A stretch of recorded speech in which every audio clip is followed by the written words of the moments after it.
श्री राधे राधे। दोस्तों, आप और हम सभी जानते हैं अभी चल रहा है कुंभ मेला, जो इस बार महामेला तथा महाकुंभ मेला नाम से परिचित है। ये कुंभ मेला में करोड़ों श्रद्धालु एक साथ एकत्रित होकर नदी में स्नान, पूजा अर्चना इत्यादि करते हैं और ये पावन अवसर आता है 12 वर्षों में एक ही बार। उसे हम जानते हैं कुंभ मेला नाम से, लेकिन इस बार आया है 144 साल बाद। इसीलिए इस बार का जो कुंभ मेला है वो महाकुंभ नाम से जाना जाता है और ये शुभ अवसर तथा महाकुंभ का आयोजन इस वर्ष प्रयागराज में आयोजित हुआ है। तो चलिए जानते हैं इस वीडियो में कि इस बार कुंभ के मेले में क्या विशेष क्या नया नया होने वाला है और इस बार की कुंभ मेले का मुख्य आकर्षण क्या होने वाला है। दोस्तों, इस वर्ष का महाकुंभ मेले का शुभ अवसर प्रयागराज पर हो रहा है, क्योंकि ये महाकुंभ मेला पौष की पूर्णिमा के दिन यानी 13 जनवरी से शुरू हो गया है और ये महाशिवरात्रि के दिन यानी 26 फरवरी 2025 को समाप्त होगा। दोस्तों, कुंभ मेला हमेशा होता है भारत की 4 पवित्र नदियों तथा 4 तीर्थ स्थानों पर ही आयोजित किया जाता है। जहाँ पर कुंभ मेला का आयोजन होता है वो जगह का नाम है प्रयागराज, नासिक, हरिद्वार और उज्जैन। दरअसल इस 4 स्थानों में ही हमेशा महाकुंभ तथा कुंभ के मेला आयोजन किया जाता है।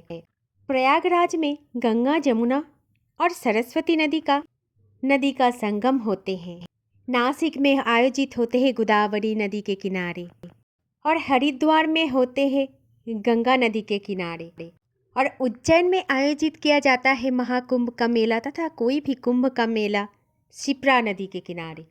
दोस्तों, इस बार का महाकुंभ का आयोजन किया गया है पौष पूर्णिमा के दिन तथा 13 जनवरी से प्रयागराज में और इस महापवित्र कुंभ के दौरान सभी भक्तजन गंगा नदी तथा तीनों नदी के संगम स्थल में डुबकी लगाते हैं और ये गंगा स्नान को, ये पवित्र स्नान को बहुत ज़्यादा पवित्र माना जाता है। इसके अलावा और भी कुछ विशेष तिथियां होते हैं जो स्नान आदि के अलावा कुछ और भी जुड़ा जाता है। दरअसल इन तिथियों पर देश के कई जगह से जो साधु संत आते हैं और उनके शिष्य मिलकर धार्मिक प्रदर्शन करते हैं और धार्मिक प्रदर्शन करते हुए भव्य अनुष्ठान की आयोजन किया जाता है। चलते हैं भगवान की आराधना और जो भी इस तिथि में पवित्र नदी में स्नान करते हैं, अगर आप उस शाही दिन का तिथियाँ, शाही स्नान का तिथियाँ और उसकी शुभ मुहूर्त की सारी अनुष्ठान की समय सूची सब कुछ निर्दिष्ट समय पर ही होंगे। अगर कोई भी श्रद्धालु महाकुंभ में जाना चाहते हैं तो 13 जनवरी से लेकर 26 फरवरी तक कोई भी जाकर महाकुंभ में स्नान आदि कर सकते हैं। जो भी व्यक्ति इस शाही स्नान में भाग लेते हैं उसे राजयोगी स्नान भी कहा जाता है। जो स्नान शुरुआत का प्रतीक है महाकुंभ मेले की। कुंभ मेला का मुख्य आकर्षण ही होता है स्नान, पुण्य स्नान। इस कुंभ मेले में दुनिया के सभी जप तप करने वाले साधु सन्यासी सब एकत्रित होते हैं। होम यज्ञ भी होते हैं। सभी मिलके भगवान का आवाहन भी करते हैं। जो भी व्यक्ति महाकुंभ मेले में स्नान के लिए जाते हैं उनका आध्यात्मिक शुद्धिकरण वहीं पर ही हो जाते हैं। कुंभ मेला का भव्य स्नान व्यक्ति को आध्यात्मिकता की ओर लेके चलते हैं और इस भव्य स्नान से व्यक्ति का शरीर तथा मन और आत्मा की शुद्धिकरण हो जाते हैं। मान्यता है कि इस भव्य स्नान के दौरान तथा नदियों की महासंगम में महास्नान के दौरान गंगा, जमुना तथा अदृश्य होके रहती है सरस्वती में डुबकी लगाने से सभी पापों का नाश भी हो जाते हैं। पौष की पूर्णिमा के दिन से ही कल्पवास की शुरुआत भी हो जाएगी, जिसमें सभी तीर्थयात्री अपने अपने श्रद्धा के साथ आध्यात्मिक प्रवृत्तियों का शुरुआत करेंगे।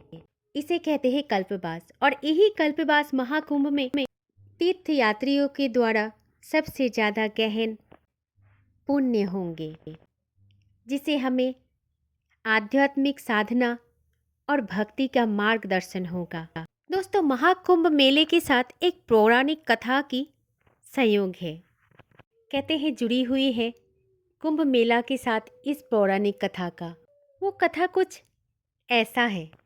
वो समय था जब असुरों और देवताओं ने मिलकर समुद्र मंथन किया था, और उस मंथन से जो भी रत्न और बहुमूल्य आएगी वो देवता और दानवों में के बीच में बराबर हिस्से में बांटा जाएगा। इसी प्रकार के निर्णय करने के बाद सभी देवताओं और असुरों ने समुद्र का मंथन करना आरंभ कर दिया, और उस समुद्र मंथन से जो भी महामूल्य रत्न मिली या फिर निकली, वो सभी महामूल्य रत्न आपस में असुरों और देवताओं ने बांट लिया।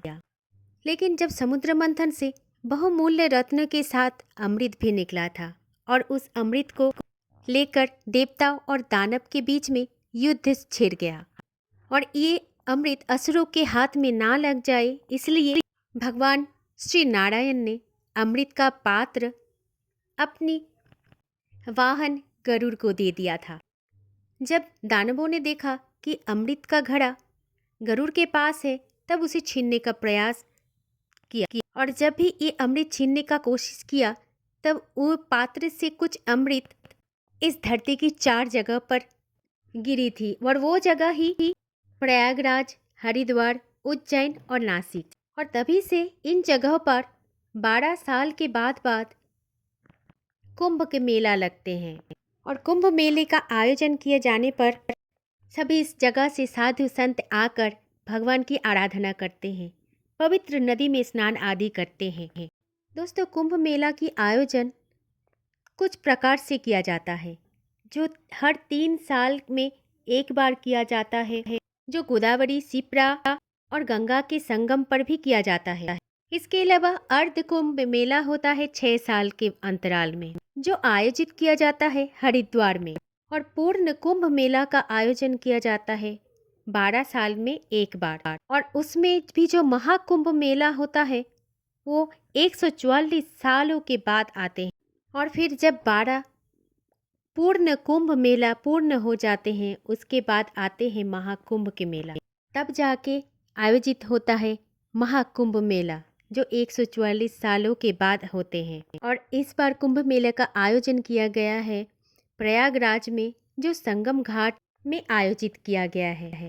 और इसीलिए इस बार 2025 में जो कुंभ मेला आयोजित किया है वो कोई सामान्य कुंभ मेला नहीं है, वो तो महाकुंभ मेला है, क्योंकि इसके बाद महाकुंभ मेला जो 144 वर्षों के बाद आने वाले हैं। इसीलिए इस बार का कुंभ मेला तथा महाकुंभ मेला अत्यंत विशेष है हम सब के लिए। इसीलिए इस बार कुंभ मेले में जो भी भाग लेने वाले हैं वो इन पवित्र नदियों में स्नान करके मोक्ष की याचना करते हैं।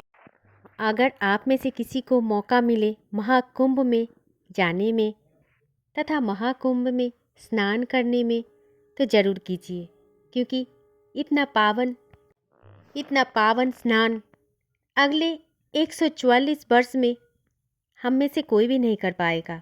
राधे राधे बोलिए और महाकुंभ का आनंद लीजिए। जय जय श्री राधे राधे। अगर आपको ये जानकारी अच्छे लगे तो इस वीडियो को एक लाइक करके वीडियो को शेयर कर दीजिए। प्रेम से बोलिए हर हर महादेव।